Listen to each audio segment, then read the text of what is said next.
Hey everyone, it's George from Blockchain TXP and today is the 15th of April 2024. Now look guys, because Iran launched missile attacks on Israel, the price of Bitcoin definitely went down and now we're heading towards World War III. I really am not sure, but the prices of Bitcoin and the global cryptocurrency market has definitely been impacted. Now look guys, isn't Bitcoin supposed to be resistant to let's say inflation or even war? Now unfortunately I hate saying this guys, but Bitcoin is not turning out to be a safe haven, particularly during times of war, but gold prices have definitely increased and it has proven to be a hedge against war and even inflation for that matter. So in today's episode we'll go ahead and discuss why the prices of Bitcoin did actually fall down, but on a positive note guys, the dominance of Bitcoin has definitely increased and the dominance of Bitcoin is at 54.4%, which is the highest since the last 3 years. But look guys, since the last 48 hours, Dogwiththat and Wormhole, they have definitely been pumping up. So in today's episode, I'll very briefly touch base on that. Now this week guys, there is Bitcoin halving coming up as well, and that just might be the biggest event in the history of Bitcoin and probably for other cryptocurrencies as well. So I'll very briefly touch base on that.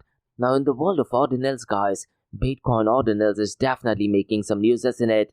But Binance has decided to go ahead and stop ordinals. So in today's episode, we'll go ahead and discuss what is the decision that is done by Binance. Now I hate saying this guys, we might be heading into World War III and maybe even nuclear war. So the big question guys is what role does Bitcoin and cryptocurrency play? Now there is a report which has been published by Austrian Intelligence. They have actually got it and stated the holdings United States, United Kingdom and Germany have in the world of cryptocurrencies. So in today's episode I'll definitely go ahead and touch base on that, and they also have some bits and pieces of information regarding El Salvador as well. And finally guys, towards the end of the episode I'll go ahead and discuss some metrics regarding Worldcoin. And the numbers are ridiculously good. They have 10 million users, 70 million transactions, and more importantly guys, they have purchased at least 13 goats. So we'll go ahead and discuss the use case of Worldcoin. Definitely interesting and positive news. Now these are some macro level news guys I'll cover in my Crypto and Coffee at 8 podcast. Now guys, before we kick off today's episode, Tough Mudder event is actually taking place on the 20th of this particular month at the iconic location of Mina Al Arab in Russell Khaimah. And as part of Blockchain DXB guys, we have 2 tickets to give away. Now all you need to do guys in order to score this ticket, answer a question which is in the show notes below. And the question is pretty simple guys. In the 10-kilometer event, how many obstacles would be there? All you need to do is guys mention how many obstacles and grab a free ticket. That'll be really cool to catch up with you guys and meet you guys at the event as well. So hopefully I see you guys at the Tough Mudder event. But like we do in every Crypto and Coffee at 8 podcast, I'm going to be discussing 2 news from Dubai, UAE and the Middle East. Now the first news guys is more of an announcement which is published by BitOasis blog, and BitOasis guys is one of the OGs in the cryptocurrency space, particularly in the Middle East, and the blog actually states BitOasis welcomes new retail and institutional customers. So I'll very briefly touch base on that blog. And the second news guys has to do with Neopin, which I did actually cover I believe 3 weeks ago. But the news this time is that the Permission DeFi platform in Abu Dhabi has announced a new RWA platform, that is real world assets platform, and this most likely has to do with tokenization, isn't it? So in today's episode I'll definitely go ahead and touch base on that news. So quite a lot to cover guys in today's episode. Let's kickstart with it right away.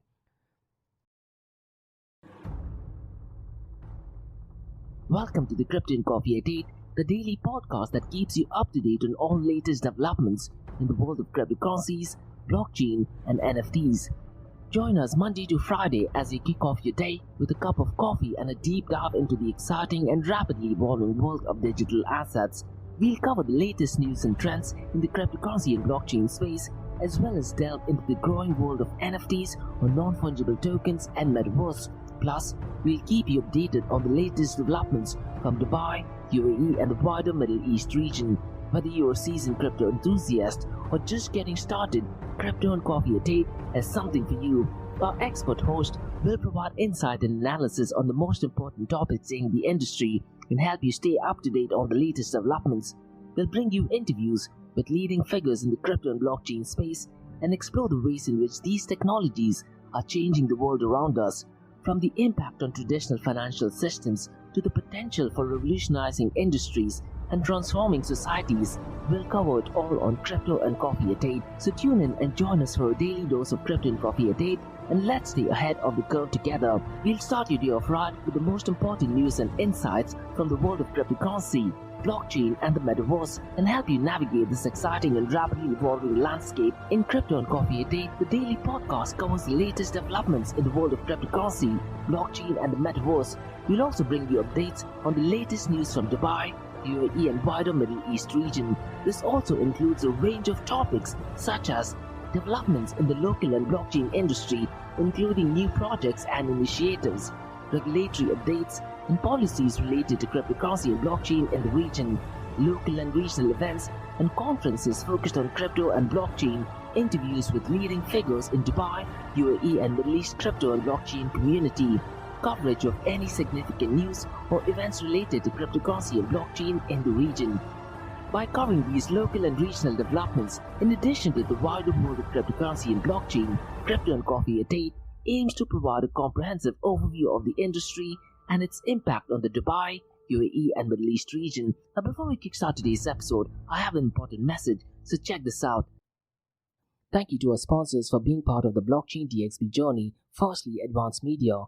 Advanced Media, guys, is the largest distributor of professional video, photo, broadcast, and cinematic equipment and accessories in the Middle East and MENA region. With over 2 decades of experience, Advanced Media is now the largest distributor in the Middle East, representing more than 100 recognizable brands, including brands such as Zeiss, DJI, Hasselblad, Red, and Rode. As a matter of fact, guys, the very mic that I'm recording is being sponsored by Advanced Media as well, and Advanced Media has showrooms in Saudi Arabia and services as well. Looks like they're definitely taking the Middle East by storm. And here's the beautiful thing, guys, they're taking corporate social responsibility very seriously, and they're focusing on 3 P's, that is people, planet, and prosperity. Now listen, guys, if you do want to find out more information regarding the statement of corporate social responsibility, check out the website, that is www.amt.tv. And here's the beautiful thing, guys, they also want to be a leader and set an example and reputation as a pioneer and member of the community. And in doing so, guys, they also have an AMT scholarship with SAE Institute in Dubai, UAE, so definitely check it out. And also, guys, Advanced Media is committed to persistently developing, organizing, and hosting training workshops, seminars, and community events that educate, inform, and familiarize consumers with new equipment and the latest technological advances. So listen, guys, do one thing. If you do want to support this channel, go to the website, that is www.amt.tv, and follow the social media channels as well. All of the details are in the show notes below. Next, Tough Mudder Arabia, guys, they are putting some really iconic events in the Middle East, and there is one final event of the season that takes place on the 20th of April in the iconic location called as Al Marjan in Ras Al Khaimah. And the final event of the season, guys, is not going to be an ordinary event. They're going to be having some really cool obstacles. And so far as Tough Mudder is concerned, guys, they create hardcore obstacle courses designed to test your all-round strength, stamina, and mental grit. And with the most innovative courses and millions of participants all around the world, it is the premier challenge series in the world. Now look at Tough Mudder Arabia, they did put out, if not one of the biggest events in the world of obstacle course race, and they did that with the highest prize money in the history of obstacle course race. And what better way to end the series by having one final event on the 20th of April in the iconic location. Now look, guys, one of my goals is to complete 100 Tough Mudder, and I'm very close to getting there. Now if you want to go ahead and sign up for this event, the registration link is in the show notes below. So what are you waiting for, guys? Get your friends, get your family members, get your colleagues. The link to the registration for Tough Mudder Arabia on the 20th of April is in the show notes below. And if you go through the link, guys, there is a cool discount code mentioned in the show notes below as well. So hopefully, guys, I see you at the Tough Mudder event. Next, Startup OI is global one-tech platform for tech. It offers global high-paying tech jobs with flexibility in working time and location, global free tech events, and tech networks to connect with global like-minded engineers.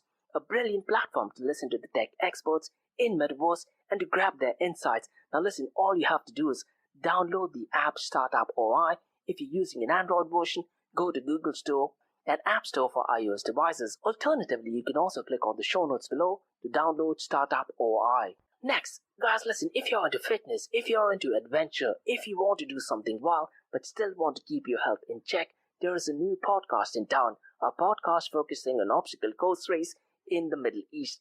The podcast is called The Race Pace Podcast. So check out the Race Pace Podcast across all leading platforms. And the Race Space podcast is a peer-to-peer community-driven podcast where they talk all about obstacle course race in the Middle East, from Sandstorm to Spartan Race, from Tough Mudder to Desert Warrior Challenge, and also the Government Gov Games, and quite a lot more. The podcast has interviews with athletes locally and internationally to get inside scoop on how athletes prepare for obstacle course race. In the podcast, they also talk about interesting stories on why they are motivated to do obstacle course race. And that's not all. They also plan to release 7 NFTs. And these NFTs are no ordinary. These NFTs will represent every emirate in the UAE. And listen guys, these NFTs are going to be absolutely massive. So do one thing, go to Spotify, go to iTunes, go to any leading podcasting platform and search for Rise in the Obstacle Course Race podcast. And finally guys, not your keys, not your crypto. If you have dabbled with cryptocurrencies and now are seriously getting to protect your cryptocurrencies, there is no better way to protect it by using a hardware wallet. And this is where Ledger Wallet kicks in. And Ledger Wallets are hardware cryptocurrency wallets made by Ledger, a company headquartered in Paris, France. And Ledger's hardware wallets are multi-currency wallets that are used to store private keys for cryptocurrencies offline. And Ledger offers 2 hardware wallets, the Ledger Nano and Ledger Nano X wallets. They are world-class experts with extensive crypto security backgrounds. They continuously look for vulnerabilities in Ledger products in a constant effort to improve the level of security. Now, in today's world, securing these digital assets is a critical challenge, and this is where Ledger kicks in. So click the link below to buy your hardware wallet and support this podcast. It is a brilliant way to support this podcast. So what are you waiting for? The link is in the show notes below. Now guys, since you've taken care of that, let's kickstart by looking at the global cryptocurrency market. Now there is a bloodbath guys, not just in the Middle East region, but also in the global cryptocurrency world. Now because Iran launched missile attacks on Israel, it has definitely devastated the lives of many Israelites. Now also the economic future of Middle East is unknown, isn't it? And because of that news guys, Bitcoin and the global cryptocurrency market definitely plummeted on Saturday, and the prices were definitely not looking good on Saturdays and Sundays. And guys, the episode that are released on Thursday, the price of Bitcoin was hovering around the $70,000 mark. But when I recorded the podcast guys on Saturday, it was at $69,000, isn't it? Fast forward to 15th of April guys, the price of Bitcoin and the global cryptocurrency market has gone down miserably. Now if you look at the global cryptocurrency market guys, it is down to $2.31 trillion. Now since the last 24 hours guys, it has marginally picked up pace by 4.85%. Now you need to understand guys that I'm recording this podcast in the early hours in the Middle East, so technically it is still Sunday in most of the Western countries. And I'm pretty much sure these numbers will drastically change, probably towards the rest of the day or by the time you're listening to the episode. Now if you look at the total cryptocurrency market volume guys, it is well past the $150 billion mark. It is at $153.08 billion, and since the last 24 hours, it is up by 18.29%. Now let's quickly run through the volume in DeFi guys. It is at $13.58 billion, but unfortunately guys, DeFi is accounting for a lesser percentage of the total cryptocurrency market volume. It is accounting for only 8.87% of the total cryptocurrency market volume. Now so far as the total value locked is concerned, it is well below the $100 billion mark. It is only at $84.66 billion. And to be honest guys, there is very less chances for an Ethereum ETF to be approved now. And even JP Morgan analyst, they are saying that an Ethereum ETF approval has less than 50% chance. So it's going to be really interesting to see guys what the announcement by the SEC is on the 23rd of May. That is regarding the outcome of an Ethereum spot ETF. Now so far as decentralized to centralized exchange dominance is concerned, it is definitely looking good. It is at 33.62%. Now I'm hoping guys, because of geopolitical situation, there is no anomaly so far as decentralized exchange is concerned, and decentralized to centralized exchange dominance is relatively consistent as it has been since the last 6 weeks. Now let me very quickly run through the volume of decentralized exchanges guys, because in the episode that I released on Thursday, we talked about Uniswap receiving Bell's notice, and the SEC is aggressively going after Uniswap, isn't it? But that has not deterred people from using decentralized exchange, because the volume has actually increased since Thursday. And today if you look at the volume of decentralized exchange, it is almost on the verge of touching the $4 billion mark. It is at $3.94 billion. PancakeSwap guys is at number 2nd, and so far as the 24-hour volume is concerned, it is at $1.57 billion. Orca guys is at number 3rd, and its 24-hour volume is $738.08 million. Now the 4th one guys is Phoenix, and the 24-hour volume is $454.76 million. And finally Thorchain, its 24-hour volume is $321.38 million. Now look guys, because of the attack by Iran, I'm pretty much sure these numbers drastically changed on Saturdays and Sundays. So what I'd really recommend you to do is guys, go to defilama.com and you can actually go ahead and select relevant days and probably even look at numbers for each particular day, and that would give us an idea of Bitcoin or cryptocurrencies are actually proving to be a safe haven. Unfortunately guys, based on the numbers, looks like Bitcoin and cryptocurrencies are not turning out to be a safe haven, isn't it? So it's going to be really interesting to see guys how the narrative of Bitcoin trying to be a safe haven during times of inflation turns out to be. Because even when there was drama between Russia and Ukraine, or even Israel and Palestine, Bitcoin definitely did not turn out to be a safe haven, isn't it? Gold definitely increased in price, and historically guys, if you look at it, gold has definitely turned out to be a safe haven, not just during war but also during times of inflation. So these are factors you need to take into consideration. Now I hate saying this guys, but a lot of Bitcoin maximalists will try to give you specific information only times when Bitcoin prices increased, and then they will forcibly try to connect it during times of inflation or during times of war. Those are my honest thoughts. Now let me very quickly run through the volume of stable coins guys, because the numbers have definitely increased. Because since the last 24 hours, the volume is $141.27 billion, and stable coins guys is accounting for 92.29% of the total cryptocurrency market 24-hour volume. And so far stablecoin is concerned guys, Tether USDT is definitely dominating with $112.45 billion, and Circle USDC's volume guys is almost on the verge of crossing the $13 billion mark. It is at $12.96 billion. FDUSD guys is at number 3rd, and its 24-hour volume is $11.11 billion. Now what happened guys, because the prices plummeted on Saturday, FDUSD definitely depegged for $1, and that did actually last for some time, but it gradually went back to $1. Now depegging is definitely a dangerous sign, isn't it? And if people do actually go ahead and decide to go ahead and withdraw the FDUSD, or even let's say Circle USDC or Tether USDT, we could have another FTX situation, isn't it? Thankfully that thing did not happen, and it is the responsibility of the team guys to go ahead and put across information and make sure that stablecoin works as intended, isn't it? Now in today's episode guys, let me go ahead and run through the total value locked across all chain. Cause look guys, the only reason why the total value locked increased was because people were in the anticipation that an Ethereum spot ETF will be approved, and so far as DeFi is concerned, all the metrics are exactly the same except for the total value locked that kept on increasing. And the answer is pretty simple guys, people wanted to become validators, and most of the total value locked was actually increasing on Ethereum blockchain. So what I'm going to do guys is I'm going to quickly run through the total value locked across all chain. Now the number one guys, since Ethereum switched from proof of work to proof of stake, has been Lido, and so far as the total value locked is concerned as of today, it is at $29.02 billion. The Lido guys is currently operational in 5 different chains. The second one is Agent Layer 1. In terms of dollar amount, it is $12.23 billion, and it is working only on one chain. Aave guys is at number 3rd, and it is currently operating in 12 different blockchain. But if you look at the total value locked guys, it is almost 1/3 of Lido at $10.09 million. MakerDAO is at number 4th guys, and it is currently working only on one chain. And if you look at it in terms of dollar amount, it is $7.86 billion. And finally guys, at number 5th is Just Lend. It is also working only on one chain, and the total value locked is $6.67 billion. Now what I'd really recommend you to do is guys, in case if you want to go ahead and check these data, go to defilama.com and you can check these data yourself as well. Now guys, let's quickly run to the market cap, 24-hour trading volume and dominance between Bitcoin and Ethereum. Now unfortunately guys, Bitcoin's market cap has plummeted, and right now it is at $1.25 trillion.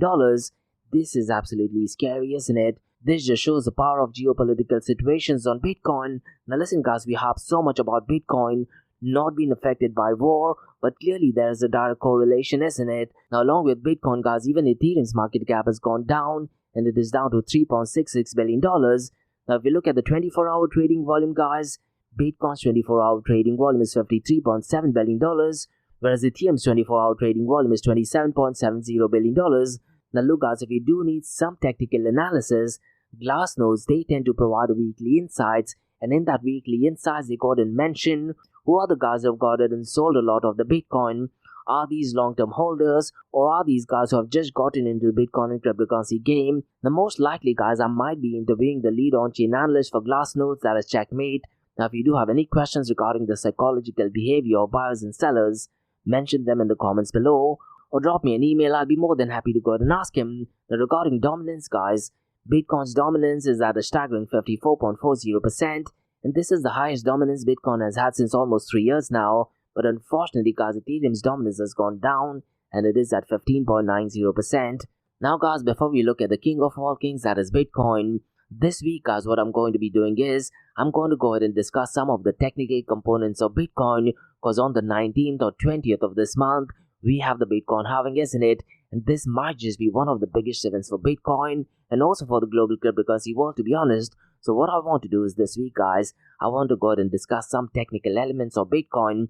So in today's episode, guys, what I'm going to be doing is I'm going to go ahead and break down the Bitcoin white paper. And later on, guys, what I'll do is I'll go ahead and look at how Bitcoin's principles do actually merge with Austrian economics. So let me know, guys, what your thoughts are. And tomorrow, guys, what I'll do is I'll touch base on UTXO, that is unspent transaction output. Now, mind you, guys, these are extremely technical concepts, but I'll try to make it extremely simple. Something probably even a 5-year-old can understand, so technically you don't need any technical expertise.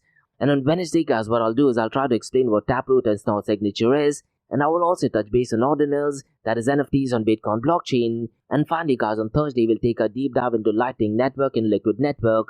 Now, if you do want to go ahead and add anything to this, guys, mention them in the comments below. So let me very briefly touch base on the Bitcoin white paper, guys. Now, you can also go ahead and check the Bitcoin white paper, guys. I'll try to give a very basic level understanding or explanation on the Bitcoin white paper.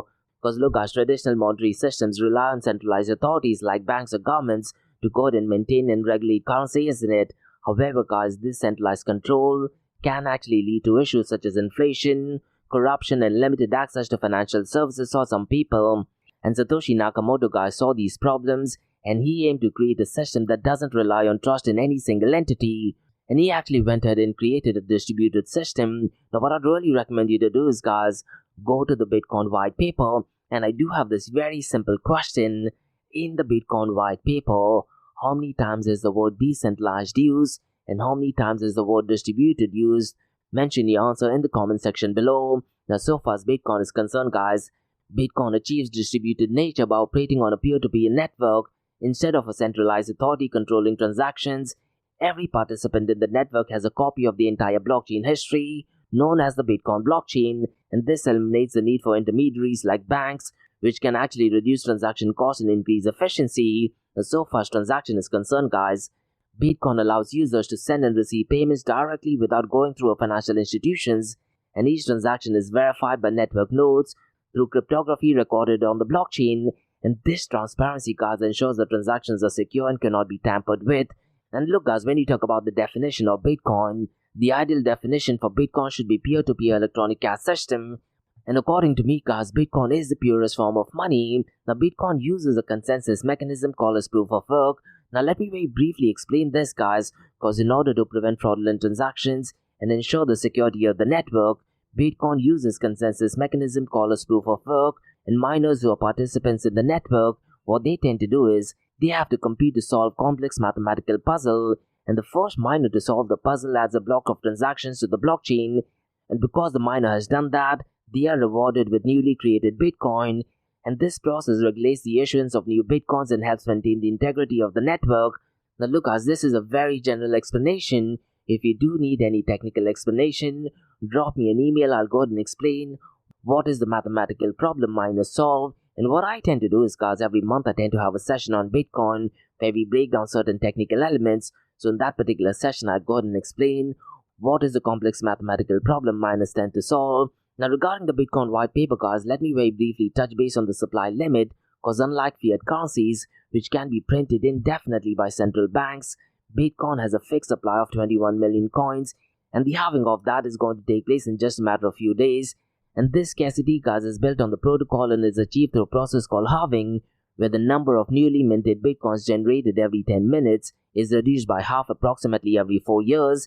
And this limited supply, guys, is intended to prevent inflation and preserve the value of currency over time. Now look, guys, hopefully on the 19th or on the 20th in Gulf Standard Time, we might have the Bitcoin halving, where the miners will get roughly around 3.125 Bitcoins for solving the mathematical problem. Now let me very briefly touch base on privacy on Bitcoin, guys. Now while Bitcoin transactions are recorded on the blockchain and can be viewed by absolutely anyone, The identities of the party involved are not directly revealed. Instead, guys, users are identified by the public address, which are cryptographic hashes of the public key, and this provides a level of privacy as it is difficult to link a Bitcoin address to a real-world identity without additional information. But look, guys, there is always an exit point.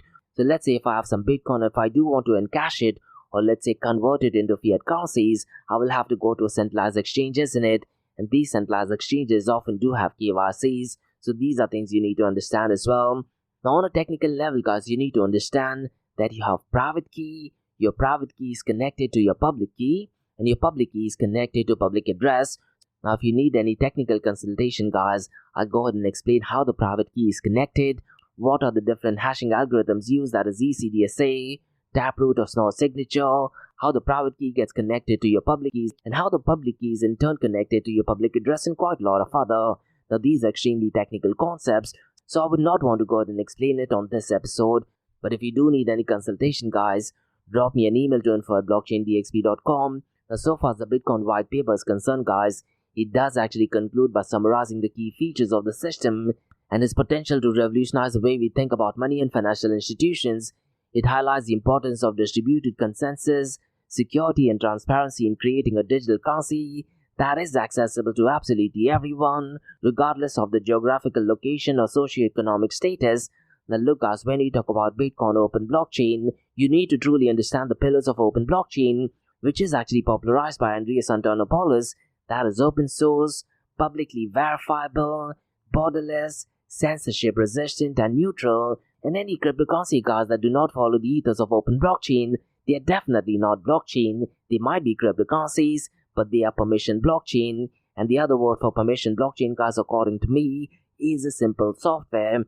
Now what I want to do, guys, next is I want to make some connection between Bitcoin and the Austrian School of Economics, and let's try to see, guys, if they merge with some principles of decentralization, or distributed, how I like to call it, individual sovereignty and sound money. So what I want to do is, guys, I want to go ahead and touch base on 4 areas where Bitcoin actually resonates with the core tenets of Austrian economics, that is decentralization, or distributed, how I like to call it, individual sovereignty, sound money and market process. Now so far as decentralization is concerned, Austrian economics such as Friedrich Hayek often criticize central control in economic systems, arguing that it leads to inefficiencies, misallocation of resources and lack of individual autonomy. Now keeping that thing in mind, guys, Bitcoin's decentralization or distributed nature aligns with this critique, and Bitcoin does this by operating on a peer-to-peer network without a central authority, and Bitcoin, guys, avoids the pitfall associated with centralized control, and decisions about the issuance of currency and validation of transactions are made collectively by the network participants rather than a single authority. Now so far as individual sovereignty is concerned, Austrian economics emphasize the importance of individual sovereignty and property rights. Economists like Ludwig von Mises argue that individuals should have the freedom to make the economic choices without interference from centralized authorities, and Bitcoin, guys, embodies this principle by allowing users to have full control over their funds. And with Bitcoin, guys, individuals can send and receive payments without relying on banks or any other centralized entities. This empowers users to manage their wealth independently without fear of censorship or confiscation. Now so far sound money is concerned, guys, Austrian economics advocate for sound money principles, which include a currency's durability, scarcity, portability, divisibility and uniformity. They argue that sound money is essential for maintaining stable economic conditions and preserving the value of wealth over time. Now Bitcoin, guys, shares many of these characteristics.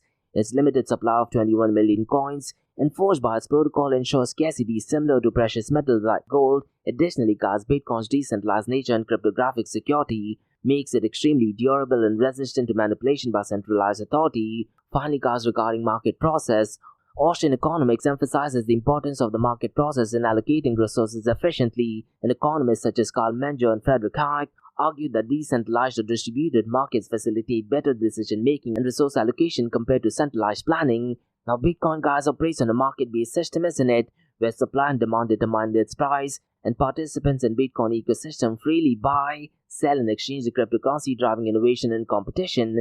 And this decentralized or distributed market process aligns with the Austrian view that spontaneous orders emerge from individual actions within a free market.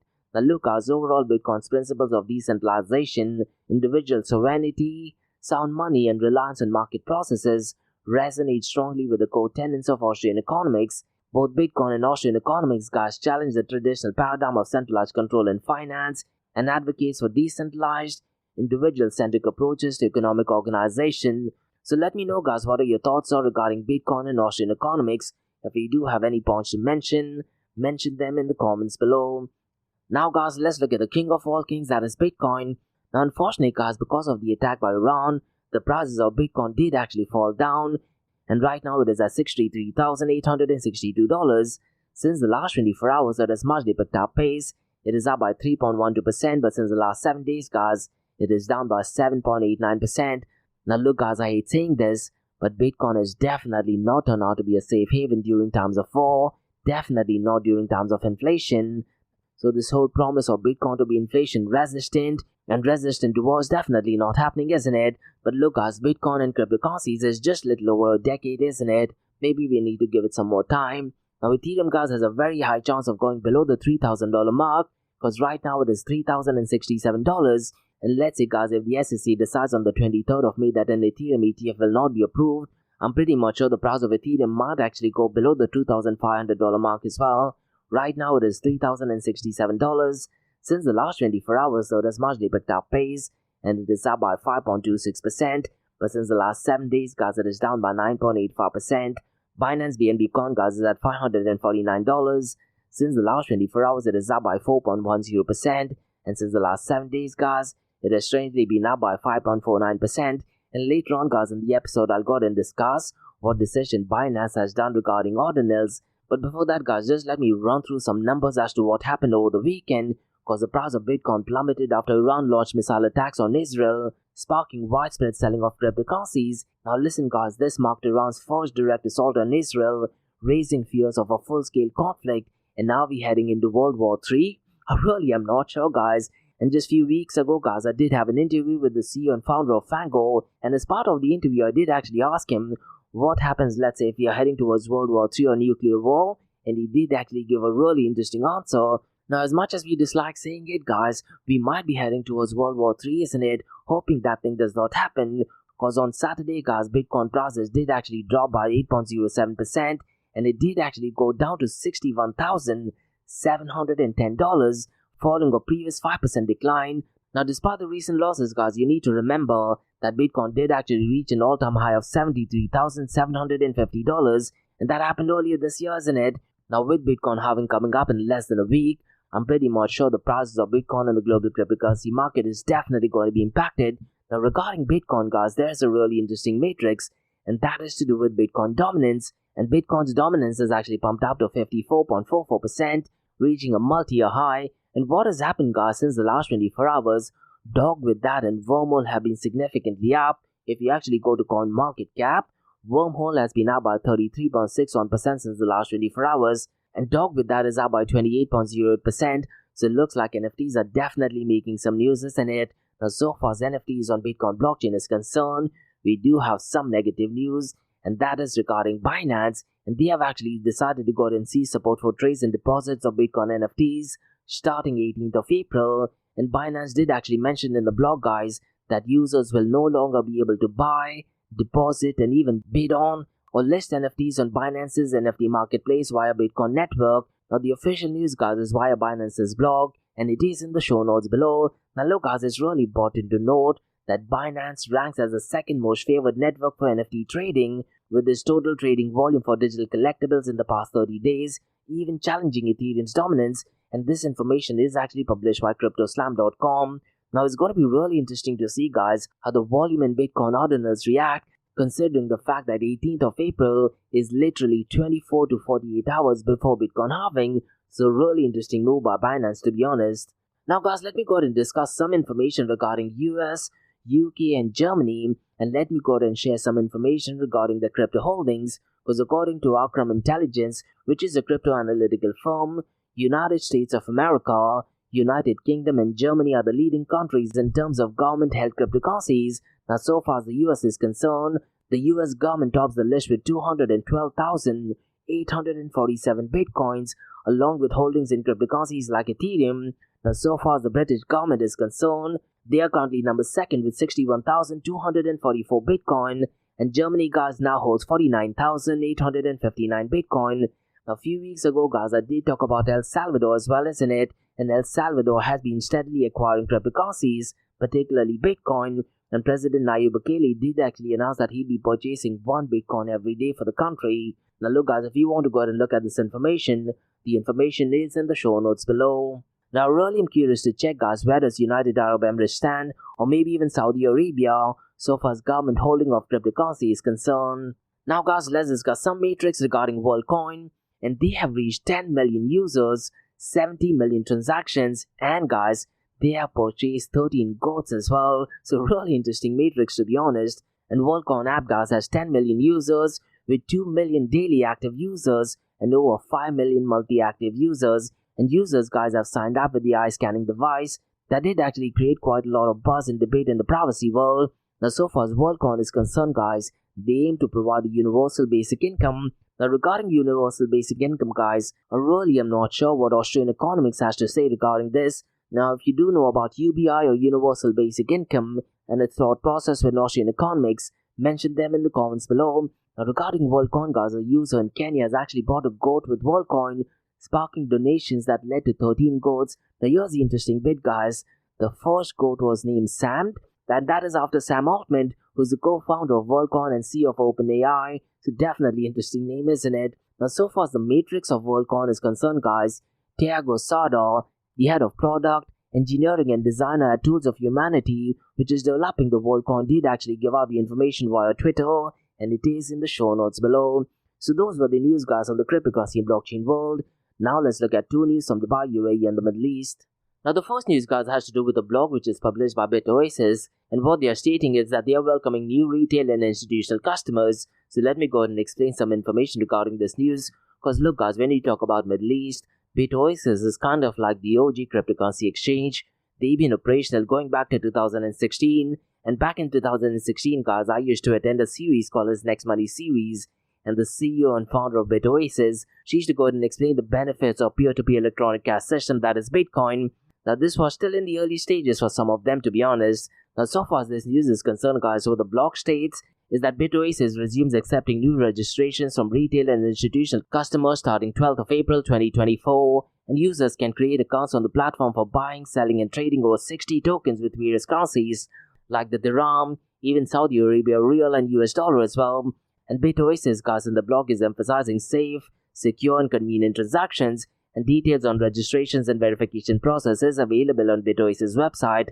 Now look guys, BitOasis have acknowledged the support of Virtual Asset Regulatory Authority during this reopening process, and they've highlighted progress in meeting licensing and regulatory obligations. And BitOasis guys aims to secure virtual asset service provider license under VAR supervision, and BitOasis guys is committed to a regulation first approach since its launch in 2016, and they were the first platform to register with UAE Financial Intelligence Unit as well, and they were among the first to secure provisional permit from VAR in 2022. And this, to be honest guys, testifies the dedication to serving users and full compliance with regulatory requirements, isn't it? So definitely positive news. And look guys, collaboration with VAR is pivotal for regulatory compliance, isn't it? And BitOasis contributes to thriving virtual asset ecosystem in the UAE, and they plan to foster a relationship with regulators across GCC and the MENA region. And right now they are focusing on serving users from Middle East and North African region, and they are ensuring compliance with applicable regulatory requirements, and they are prioritizing safety, security and accessibility for cryptocurrency transactions. So definitely positive news.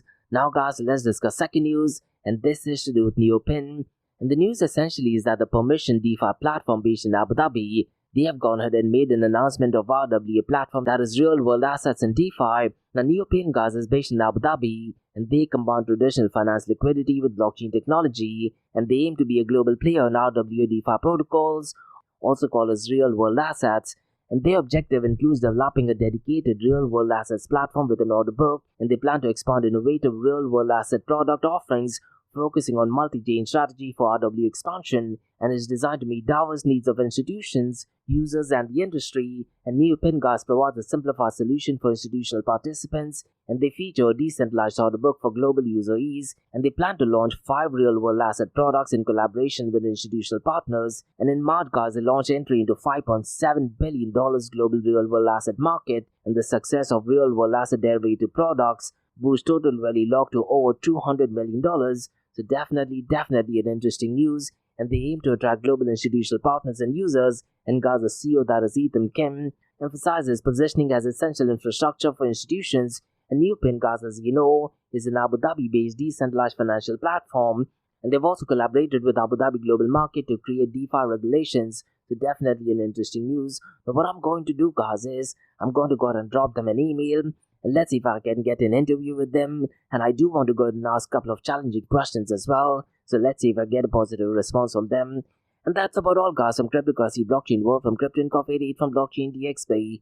In case if you guys have any feedback or suggestions, mention them in the comments below, or drop me an email to info@blockchaindxb.com. And guys, if you like listening to this podcast, please click on the follow button, give it a 5-star rating, and share the word across. Now for the next few minutes is going to be an Ask Me Anything series, where you listeners can ask any questions regarding Bitcoin, blockchain, beyond blockchain, cryptocurrencies, NFTs, DeFi, and Metaverse. So let's kick start with the Ask Me Anything series.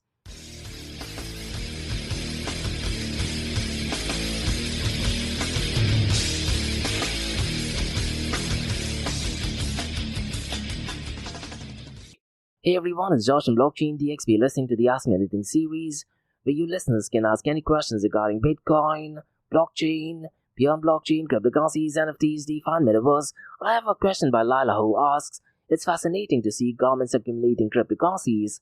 What implication does this trend have for the future of both traditional finance and even the cryptocurrency space? Definitely a really interesting question. Now Lila would really like to see countries going ahead and accumulating a lot of Bitcoins and just putting it in the balance sheet, because if that thing happens, that will definitely take Bitcoin to completely new highs in it. Now, so far the trends of government accumulating cryptocurrency is concerned, it is definitely an indication how governments are perceiving cryptocurrencies, isn't it? And I'm pretty much sure financial institutions' perception regarding cryptocurrencies will change, and their engagement with digital currency would also change. Now, so far as governments holding cryptocurrency is concerned, it definitely signifies growing acknowledgement in the potential of cryptocurrencies. Now that thing being said, and also what I think, Lila, is that accumulation definitely reflects a recognition of cryptocurrencies, possibly a hedge against economic uncertainties and the diversifying strategies for, let's say, traditional asset portfolios. Because look, it could be possible that governments may be viewing digital assets as an opportunity to bolster the financial resilience and maybe even mitigate risks associated with traditional currencies and assets. Those are my honest opinion.